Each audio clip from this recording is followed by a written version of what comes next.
Hey, everybody, and welcome to the Business Growth and Entrepreneur Podcast. I am Bill Todd, the company's expert, and today we're going to be talking about Lean versus Six Sigma versus ISO 9001. 3 initiatives that can help grow your business and streamline it. We're going to be talking about what these are, how they work, which one works better in what situation, and we're also going to take a question from one of my awesome viewers/listeners that's in relation to these things. So let's jump right in. Now, on this podcast so far, I've talked about starting a business. I've talked about general approach to business. But today I want to kind of skip ahead, as it were, and talk about some of these management initiatives. These are things that organizations may want to implement when they get to a certain size. Okay, this is beyond sort of the startup stage, and it's beyond the sort of ramp up stage. You're more into the sort of growth and maturity stage when you start talking in terms of these things: Lean, Six Sigma, and ISO 9001. But the reason why I want to do an episode on this is because, first of all, I have a considerable background in all 3 of these, and I'm a master black belt in Lean and Six Sigma, for what that's worth. And I've been an ISO 9001 auditor, and I've been the chief quality officer in a smaller organization where I have been the person supremely responsible for the quality initiatives, including ISO 9001. And I think I can speak to the effectiveness and validity of some of these things.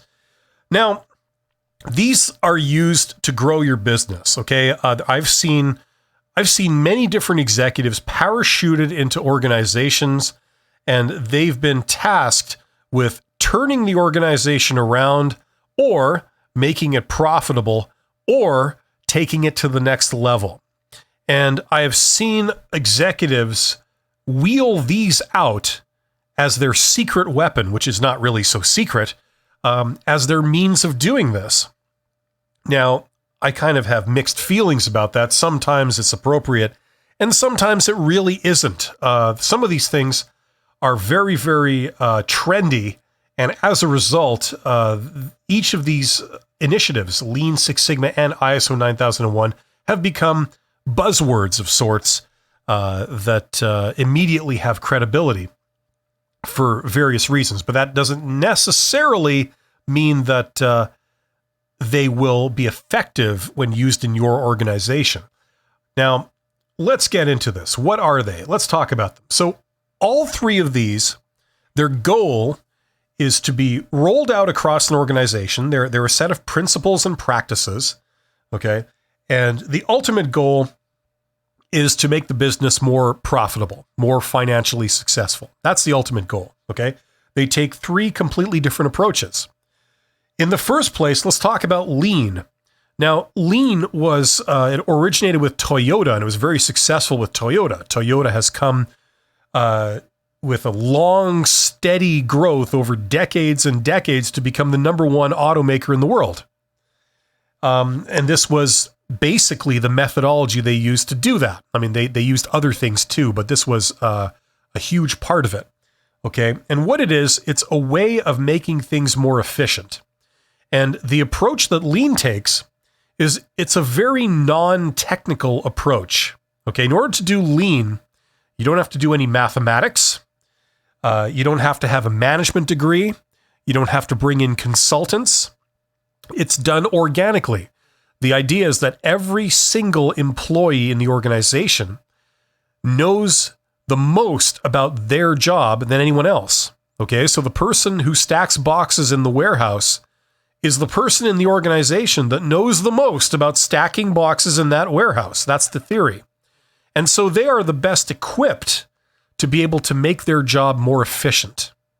So it's a matter of motivating them and giving them the methodology, and they can do this. Okay, so it involves the participation of every single employee in the organization. It's a very people-centric process. Okay, it's not really a technical process, it's a people process. That's what Lean is. what you do is you train your entire workforce in lean principles and then say, go out and find improvements and then implement those improvements yourself. And that's what lean does. Okay. It's a very evolutionary approach to becoming more efficient as opposed to revolutionary. Okay. So if you're going from a horse and cart to the automobile, lean won't get you to the automobile. It'll get you to a super efficient horse and cart. Okay. That's, it's good for evolutionary change, not revolutionary change. That is its purpose. Anybody who claims that lean is the method of implementing revolutionary change is incorrect. That's lean. It's a very people-centric process. It's the people approach. Okay?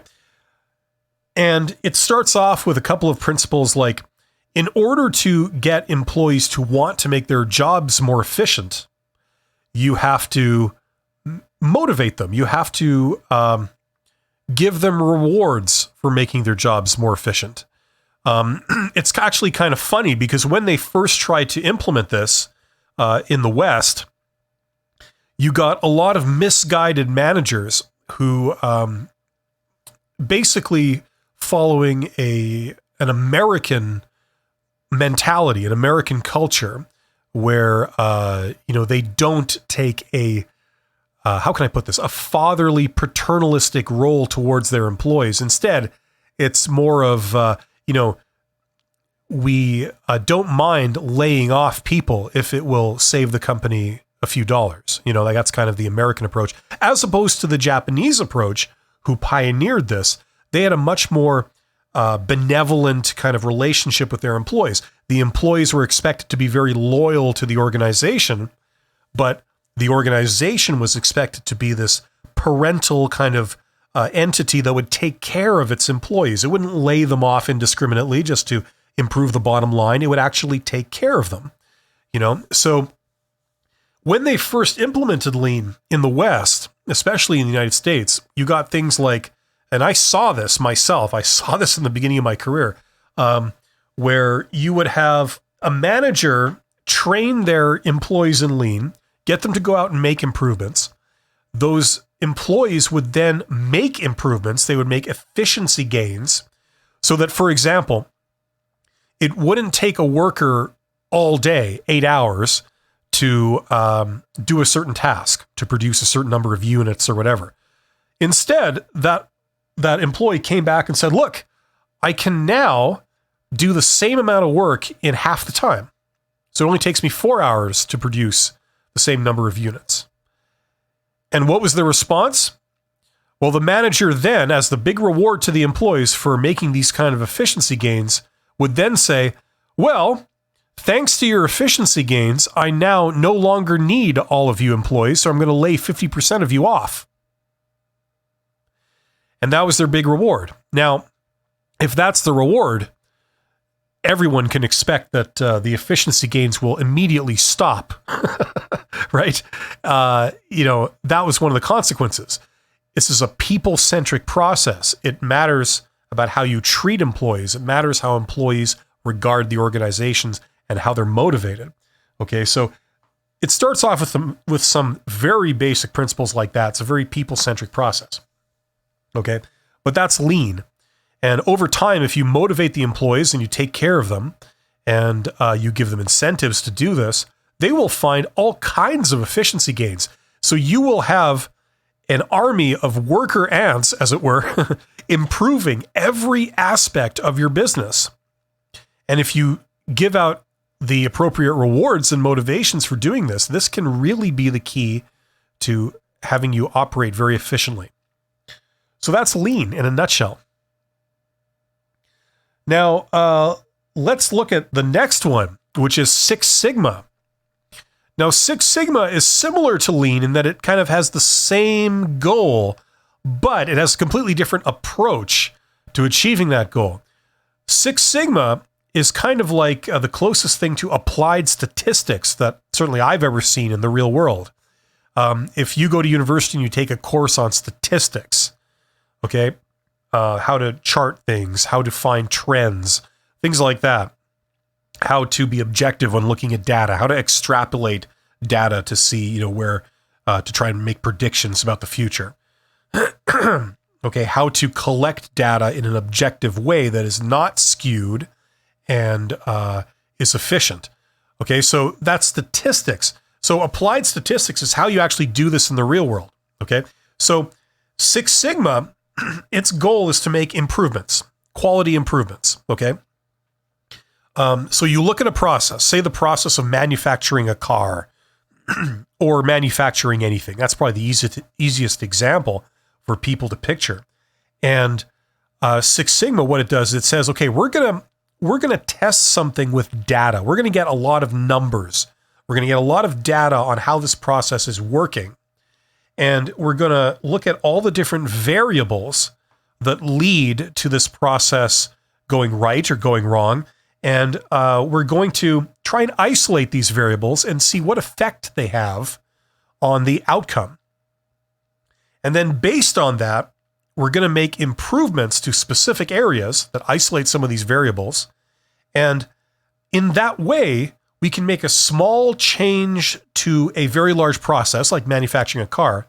But that small change will have a massive impact in how effective it is. So for example, when you manufacture a product, most of the time it is done successfully. However, you will get occasionally defects. You will get a defective unit. Okay, the car was not put together correctly.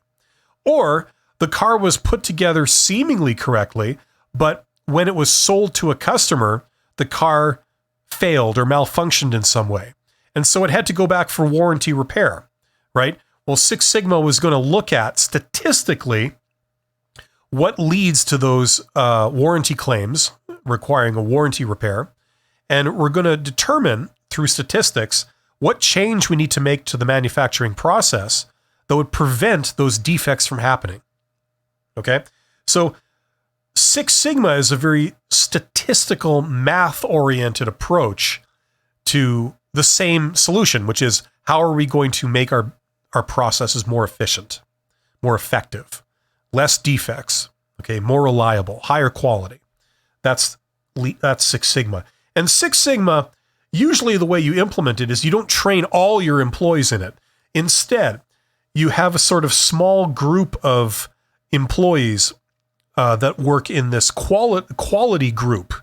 And the quality group is responsible for implementing Six Sigma, and they're the ones that study specific Six Sigma related projects and makes Six Sigma related improvements. Okay.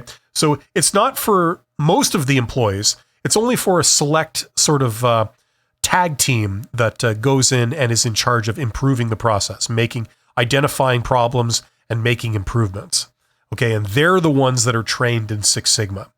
Okay. You can implement like sort of general training across the board and do it that way, where everyone does Six Sigma part-time, but usually the bulk of the improvements come from a dedicated Six Sigma hierarchy that work within the quality group, and they do Six Sigma full-time. That's their entire job, to find problems and implement solutions.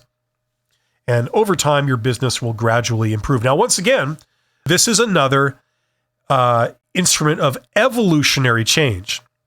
Okay, you will not get a lot of revolutionary change through Six Sigma.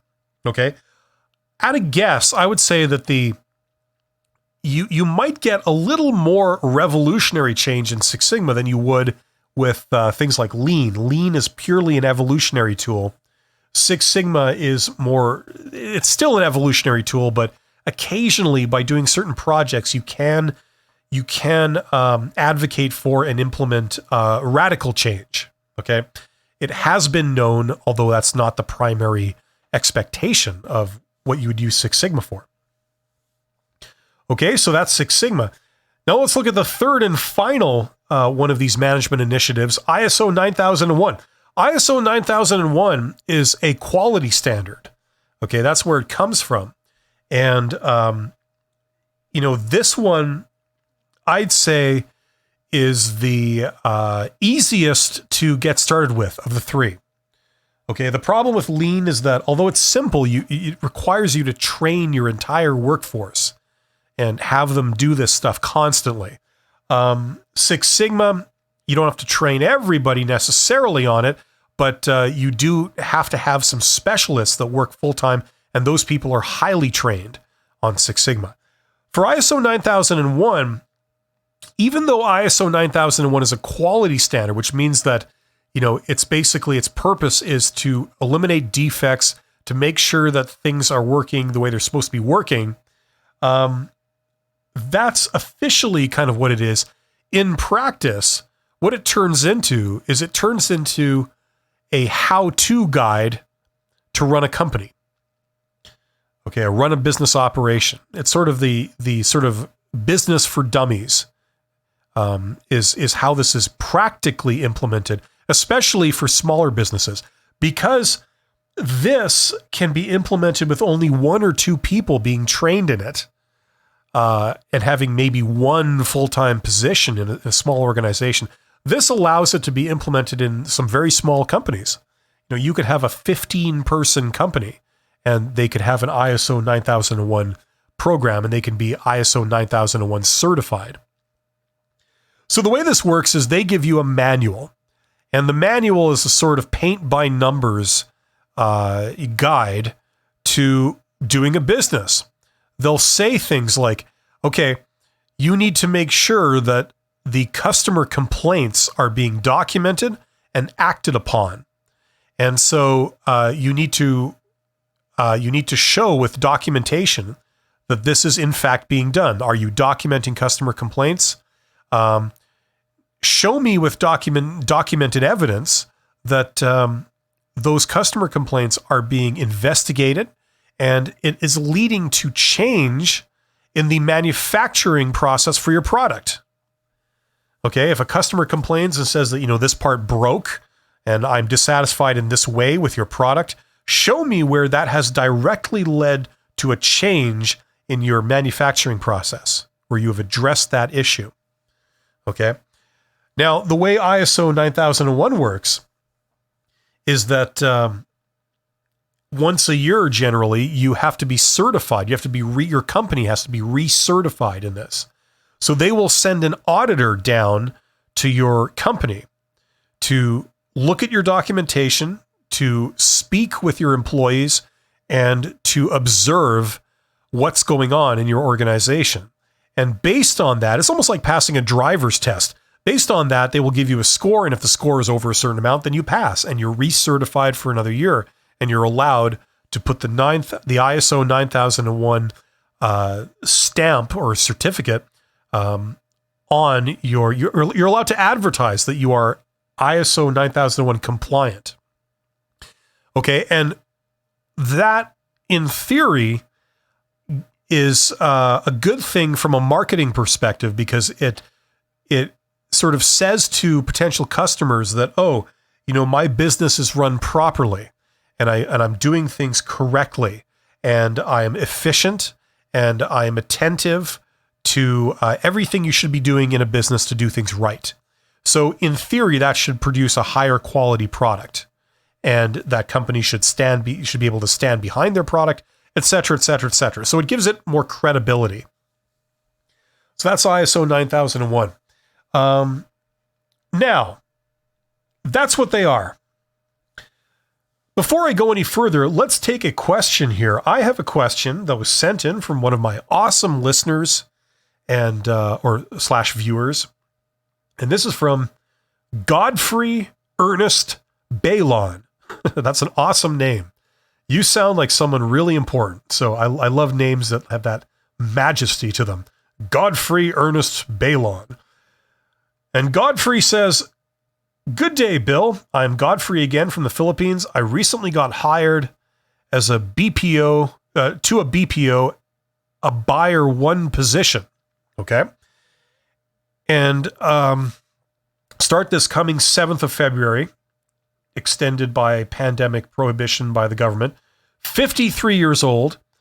It was my obsession to take post-business courses in preparation to create tools for a business of my own, or maybe a reference for career advancement in the future. Based on these facts, I am planning to again venture for the said education and knowledge. I have some options to get online for Six Sigma email training before enrolling in a credible Six Sigma institute in my country, or directly enroll in the said institute.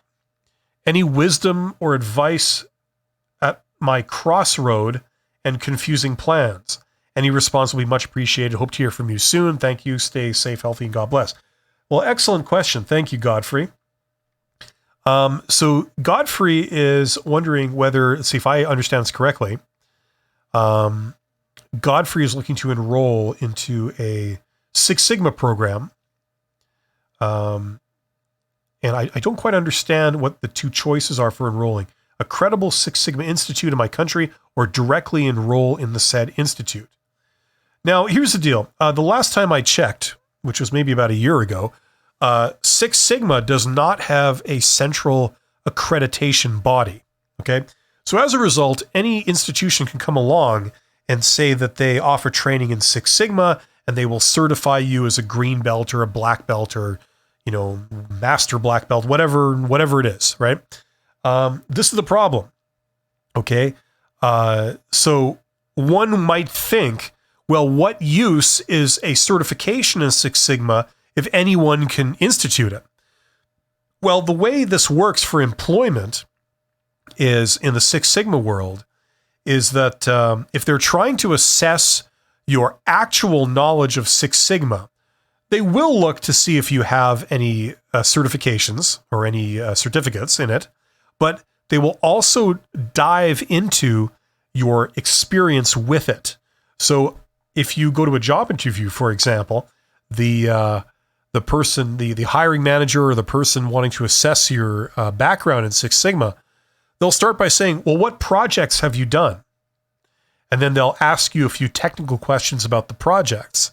And they expect that you should be able to answer those technical questions. And if you can't, that tends to suggest that your Six Sigma training was not really that great. And your level of knowledge is not really that great. So that's generally how it's done, okay? If you work in Six Sigma, you will be working on projects, okay? And each project is like, you're studying a certain problem, and that will presumably lead to an improvement, a change in the process, okay? So you do these projects, and the more you do, and the more the larger they are, and the more in depth they are, it tends to advertise your skills in Six Sigma, okay? So for that reason, to Godfrey, who's asking this, okay, first of all, I would say it doesn't matter really that much where you get your certificate that says you know Six Sigma. What really matters is the work experience, okay?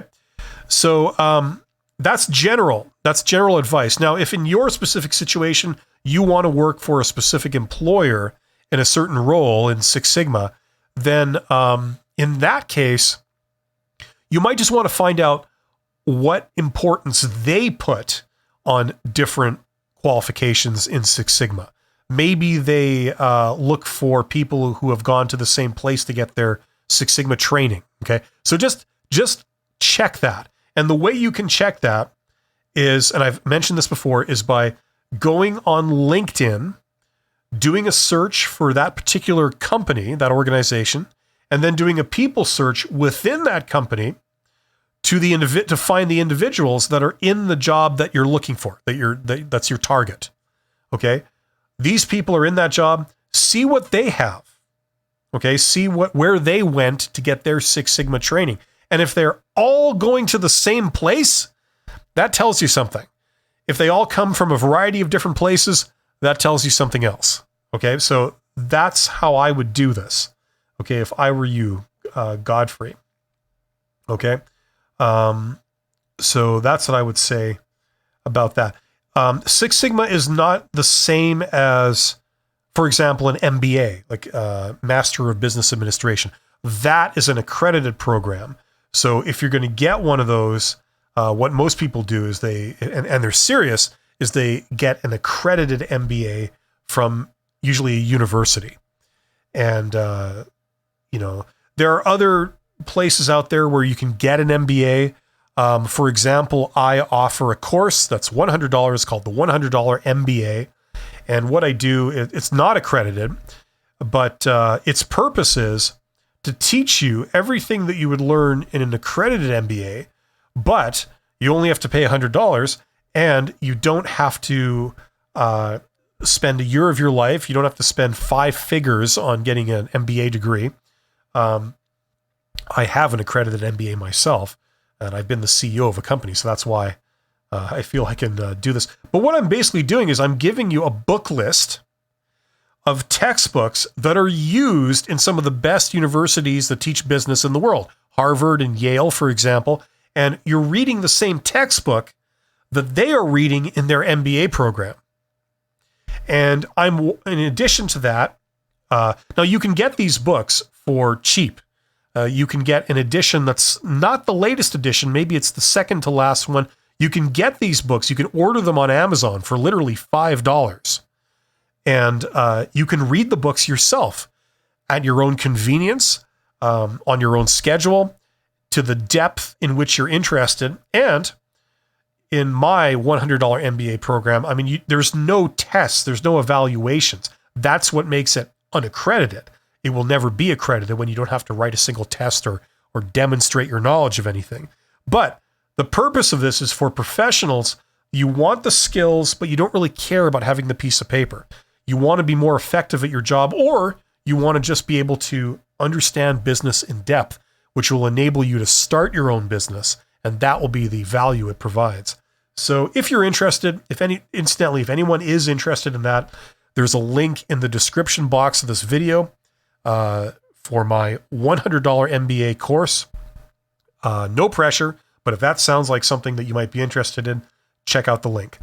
Okay, so MBAs are different from things like Six Sigma. MBAs, there's an accreditation body for it. Universities are generally accredited to give out MBAs. Other institutions like colleges usually aren't, and any other lesser institution usually is not. Okay, but you can verify this pretty easily. Six Sigma, there's no accreditation body. Okay, Six Sigma was invented by the company Motorola, and this was their sort of internal way of making improvements to their business. And because Motorola was successful based on this, it turned into a thing, and that other companies then copied. So it hasn't been formalized to the point where there's an accreditation body for it. Okay, so special thanks to Godfrey for sending that in. Now, one thing I want to say about ISO 9001, and that is that there's a loophole in ISO 9001. And that is, the good thing is that for something like $5,000, a company can get accredited. Like, assuming they do the work, they can get accredited. It really doesn't cost that much money, and you might only have one full-time employee that does quality. You could maybe even get away with one part-time employee that does quality. They're responsible for the ISO 9001 program. But one of the problems with it is that it can be abused quite easily. And what I'm saying by that, and I'm speaking from experience here, is that some organizations can choose to use it more as a marketing tool than as a tool to actually improve their business. That's the problem with it. If you want to show evidence that, for example, like I said before, you are listening to customer complaints, you are documenting them, and you are trying to implement improvements based on what customers are saying. That's one part of, say, 500 that you have to do in an ISO 9001 program. Now, it's possible to technically do that, but do it in such a way that you're not really improving anything. You can show that, yes, I've written down the complaint, and you can show that, yes, the management team did discuss it, but beyond that, have you actually improved anything in a real way that matters? Well, no. The only thing that the certification will give you is that you are at least going through these motions. In reality, your heart could totally be not into it. You could not really be even trying or open to changing your processes based on what customers say. But you can still show that, yes, we're listening to our customers. We could be listening with a deaf ear to our customers, but we are listening to our customers. And that's the loophole. It is possible to go through these motions simply to gain the marketing tactic of being able to put ISO 9001 certified on all your company promotional materials and on your product, when in fact you're just doing things really the way you want, and you could be doing them in a very sloppy, bad way, but still retain the ISO 9001 certified moniker. So that's the loophole for it. If I had to choose one of these that I think is good, I think for very small organizations that don't have highly trained managers running the show, and you want to just make sure that you're doing all the standard things that you should be doing, I would recommend ISO 9001. However, if you're a larger organization, you want to actually do things properly, you want to make sure that you're not inefficient, I would recommend Lean. Okay, there's a lot of value in Lean. The problem is that there are organizations out there that seem to think that Lean is a solution to absolutely every problem they would ever encounter. And they are incorrect. It is not. It is a tool in an organization's toolbox. It solves a particular type of problem very well, but it doesn't solve many other types of problems that you will encounter. Those tend to be more strategic level problems, problems where you would need revolutionary change as opposed to evolutionary change. Like, for example, the automobile would have never been invented if people had simply used Lean in all their organizations. It is not the tool for that, and it would have never solved that problem. It can be abused, but it's a little harder to abuse Lean. It will be effective to a degree, but it requires two things. It requires a cultural change for the organization. The organization has to start thinking differently, behaving differently, rewarding different behaviors. Okay? That's actually very hard for a lot of organizations to do. The only way this can be done successfully is if the owner of the organization, the senior person, whether that's an owner in a small business or it's a CEO in a larger business, if that person at the top understands Lean, is trained in Lean, and embraces Lean, only then will it have a chance. It's not something that can be sort of passed off to a lesser executive to implement. It doesn't work like that. And all organizations who do that fail, period. So that's what I would say. And I would choose Lean over an ISO over Six Sigma. The only time that the Six Sigma is good is if you're working with vast quantities of a product or a service. So it's only good for it's only appropriate for the largest of organizations that have a mountain of data to go off. In my opinion, that's the only suitable application for Six Sigma. You can't implement it in smaller organizations. You can't implement it in organizations where it's more of a sort of happy-go-lucky kind of, the process is whatever we want it to be, whenever we want. It has to be very regimented, very focused, and a lot of units produced. That's the only situation that Six Sigma will be effective, but it can be very effective if the organization embraces it. And it tends to be an organization with a lot, shall we say, more educated, highly intelligent people in it that embrace this methodology. Then it has the power to really take the organization to the next level and make them almost untouchable at their current business. That's what I would say. So hopefully that was helpful. Thank you very much for tuning in. You guys are awesome. And if you do have any requests for topics for me to cover in the world of business growth and in the world of startups and entrepreneurship and small business, let me know in the comments. You guys are awesome. I appreciate every single one of you that leaves a comment and gives feedback. and I hope to see you on the next episode. Take care.